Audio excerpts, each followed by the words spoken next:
మన Jubilee hills నియోజకవర్గానికి నవీన్ కుమార్ యాదవ్ గారు అయితే గెలవడం జరిగింది. దీనిపైన మీ స్పందన ఏంటి? MLA to birthday boy. నిన్న అతని బర్త్డే ఉంది. MLA seat to birthday cake boy అయ్యాడు. నిన్న అతని బర్త్డే ఉంది కనుక ఆ బర్త్డే సెలబ్రేషన్ యూసుఫ్ కూడా చెక్ పోస్ట్లో మహమ్మద్ ఖాన్ ఫంక్షన్ హాల్లో చాలా గ్రాండ్గా జరిగింది. నేను కూడా ఆ ఈవెంట్కి అటెండ్ అయ్యాను. అంటే ఒక జనసముద్రం అనేది నిన్న నేను ఆ ఫంక్షన్ హాల్లో చూశాను. ఒక ఎమ్మెల్యేకి ఇంత అభిమానులు ఉంటారా, ఇంత ఇటువంటి పిచ్చి అభిమానులు ఉంటారా అని కూడా నేను అనుకున్నాను. కానీ అతను గెలవడం చాలా హ్యాపీ. ఏంటంటే పాత ప్రభుత్వంలో కొత్త యువనాయకుడిగా అతను వచ్చాడు కనుక అదేంటంటే నేను హ్యాపీగా ఫీల్ అవుతున్నాను. కానీ ఇతను బర్త్డే అంటే అది ఎలా అంటే ఒక సినిమాలో డైలాగ్ ఉంది. ఎలాంటిదంటే అది hospital wheel chair to CM chair అని. అలాగే ఇతను ఏంటంటే ఇవాళ MLA to birthday boy. MLA after ఇతను బర్త్డేకి వచ్చింది. నిన్న నవంబర్ నెలలో గెలిచారు. నవంబర్ నెలలోనే అతను బర్త్డే వచ్చింది కనుక ప్రజలని కొంచెం ఆలోచించి ప్రజలు మీ దగ్గరకు వచ్చేలాగా కాకుండా ప్రజల దగ్గరకు మీరు వెళుతూ వాళ్ళ బాధకులేంటి, వాళ్ళ సాధకులేంటి, రోడ్లేంటి, వీధి కుక్కలేంటి, డ్రైనేజీలేంటి, మన జూబ్లీ హిల్స్ నియోజకవర్గం వరకు ప్రజలు ఏ ఇబ్బంది పడకుండా అన్నా అంటే అర్ధరాత్రి కాడైనా సరే వెళ్ళి నేనున్నానమ్మా, నేనున్నాను తమ్ముడు అని వెన్ను తట్టేటువంటి ఒక నాయకుడిగా ఎదగాలని ఉండాలని నేను మరీ కోరుకుంటున్నాను నవీన్ యాదవ్ గారిని. ఈ 3 ఏళ్ళు అతను ప్రజలకు ఇస్తున్న పాలన బట్టి నెక్స్ట్ రేపు రాబోయేటటువంటి మన 2029లో ఎలక్షన్లో కూడా ఇతనే ఎమ్మెల్యే అయ్యే అవకాశాలు ఉన్నాయి. ప్రస్తుతానికి ఏంటంటే ఒక ప్రభుత్వంలో చూశారు ప్రజలు విసిగి వేసారిపోయారు. యాస్టకు వచ్చింది వాళ్ళకి. ఇట్లయితే లాభం లేదు. మాకు ఒక కొత్త నాయకుడు కావాలి. మాకు ఒక పాత ప్రభుత్వం పాతదైనా పర్వాలేదు కనుక పాత ప్రభుత్వం కాంగ్రెస్ ప్రభుత్వంలో జూబ్లీ హిల్స్ నియోజకవర్గంలో కొత్త నాయకుడు నవీన్ యాదవ్ గారు. ఇతను ప్రజల్లోకి వెళ్ళి ప్రజల బాధకులు సాధకులు కనుక్కుంటూ ప్రజలను కొంచెం వెన్నంటి ఉంటే కొంచెం ప్రజలు సంతృప్తి పడతారు, సంతోషపడతారు. రోడ్ల గురించి మాట్లాడాను నేను. రోడ్ల గురించి పక్కా మాట్లాడాను.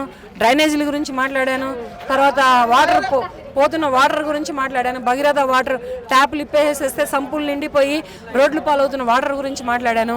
24 అవర్స్ వారంలో వీక్ వరకు మంత్లో 30 days 365 days జూబ్లీ హిల్స్ నియోజకవర్గపు రోడ్లు ఎప్పుడు కూడా తడిగానే ఉంటాయి. ఎంత ఎండాకాలం అయినా కానీ తడిగానే ఉంటాయి, పొడి బారవు. వాటిని సరైనటువంటి మార్గాలు ఏంటి, సరైనటువంటి డ్రైనేజీలు ఏంటి, సరైనటువంటి దారులు ఏంటి చూసి వాటికి సరైనటువంటి మార్గాలు చూపిస్తే కుక్కల బెడద కూడా చాలా ఎక్కువగా ఉంది.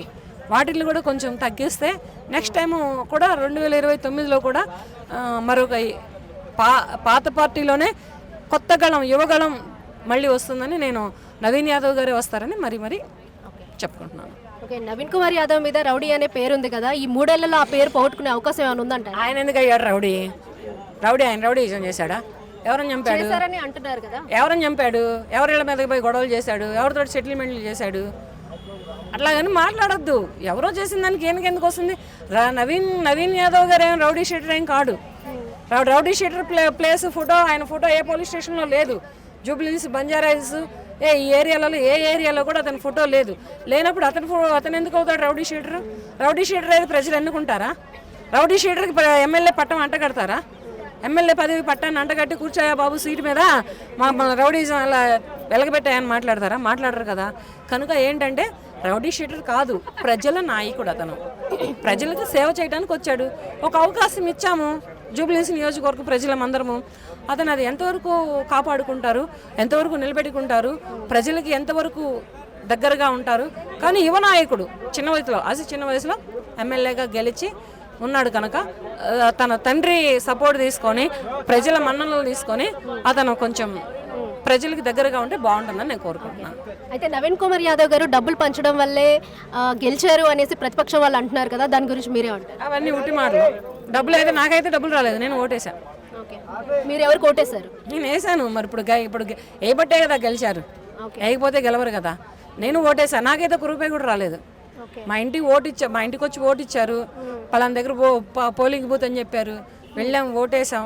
నాకైతే ₹1 కూడా రాలేదు. మరి నాకు రాలేదంటే ఎవరికి ఇవ్వనట్టే కదా డబ్బులు ఎందుకు ఇస్తారు? ఓటర్లకు డబ్బులు ఇచ్చి ఓటుకు నోటు కేసులో ఇదవుతారా ఏంటి? అదంతా ఉట్టి మాటలు. వాళ్ళు కష్టపడ్డారు, 2 సార్లు ఇండిపెండెంట్గా అభ్యర్థిగా పోటీ చేశారు, అక్కడ గెలవలేకపోయారు. ఈసారి పార్టీలో పోటీ చేశారు, కాంగ్రెస్ పార్టీలో గెలిచారు. అంతేగాని ఈ డబ్బులు, ఈ రౌడీ షీట్లు ఇవన్నీ ఫేక్ మాటలు, ఎవరు మాట్లాడొద్దు.